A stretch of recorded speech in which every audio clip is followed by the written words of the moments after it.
I think it is so important that we try to expand the scope around the discussion about why cheating is a terrible thing to do, so that the groups that kind of think there is some, rationality to cheating can have a change of mind and, examine the dynamics as concerning the person who the cheating is done to.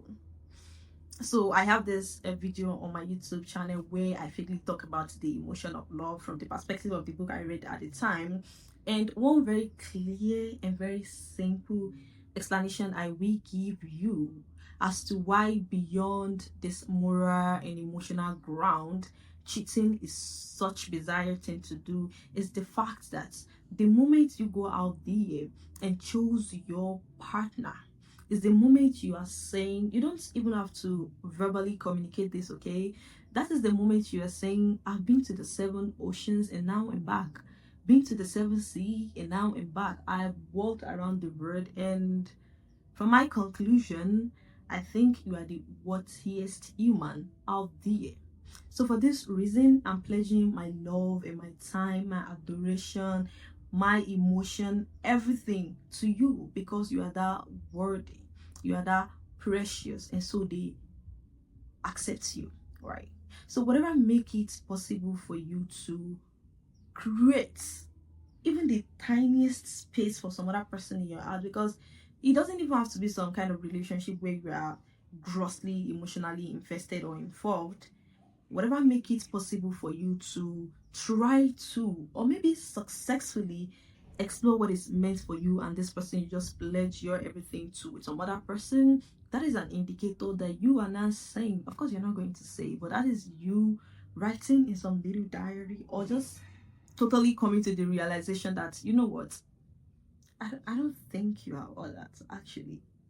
I think, I do some more walking around the world, and to be very honest, I don't have the same opinion anymore.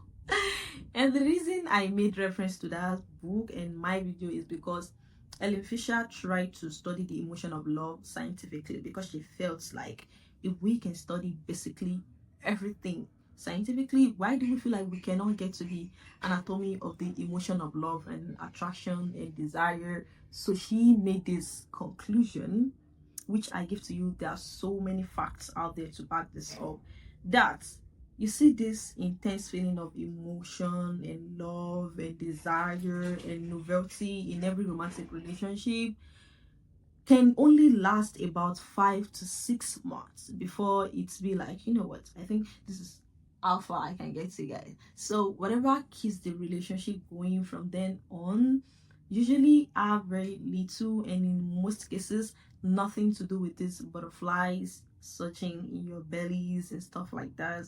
However, according to the results of this research, because it was on kind of empirical research, there are actually people who claimed, and which the results of their own survey show, that they still feel the same way they feel about their romantic partner the very first day, the very first few weeks and months as now. And that is only possible because these people have managed to create this perfect illusion about the romantic partners in their head.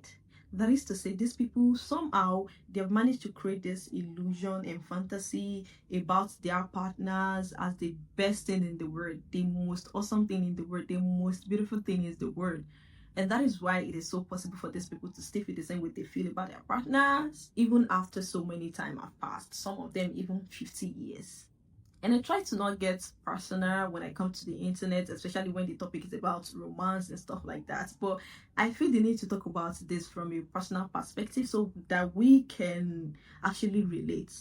You know very well, and I know very well, that when you get into a new, maybe, I don't know, when you get into any romantic relationship and you are very attracted to this person, and it doesn't even have to be on only on the basics of physical attraction. If you manage to have this perception of this person as the best thing in the world, the key word is you have this perception of them as the most awesome human out there, like the best thing after jollof rice and mango and stuff like that, you know very well that you find it both physically and emotionally impossible to entertain another person at the same time.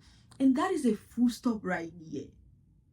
And when we talk about cheating, there is this demographic that just comes to the head, and we have made this excuse for them that, polygamous in nature and stuff like that. Fortunately, Ellen Fisher touched on this aspect because she tried to liken the way humans feel attraction to one another to how it happens among animals too. And you know why? Because she's trying to study the emotion of love and attraction and desire and sexual attraction scientifically. So she needs to separate what is biological from what is societally orchestrated. And as she did that, she actually made it known that there are exceptions. Even as she tried to liken, how we feel attraction for one another to how it is happening among animals, where there is no need for commitment and adoration and all this emotion of love and everything. She actually made it known that there are exceptions among certain animals, which I'm not going to talk about in this video because you have to read the book by yourself. So yeah, she made it known that there are actually exceptions. And the key thing here is when you manage to have this perfect image of your romantic partner painted in your head, which is why I will never get the rationality behind trying to justify cheating, or the one behind thinking or believing that you can or some other person can in fact get over cheating done to them by their romantic partner. Because, excuse me, beyond all these moral justifications and unjustifications, if that is a word, I don't know, or some emotional rationalizations, there is so much that goes into cheating that you can wrap your head around. It is quite very psychological, because whether we try to accept it or not, the romance, love, attraction, desire domain is the most competitive domain we have as humans, whether you want to take that or not. So you are saying this is a competition, whether you try to take it or not. And now you made me feel like I have my companion and now I'm out of the competition. You award me this gift of recognition and accord me this title of the worthiest human on earth. But suddenly you are taking that away from me.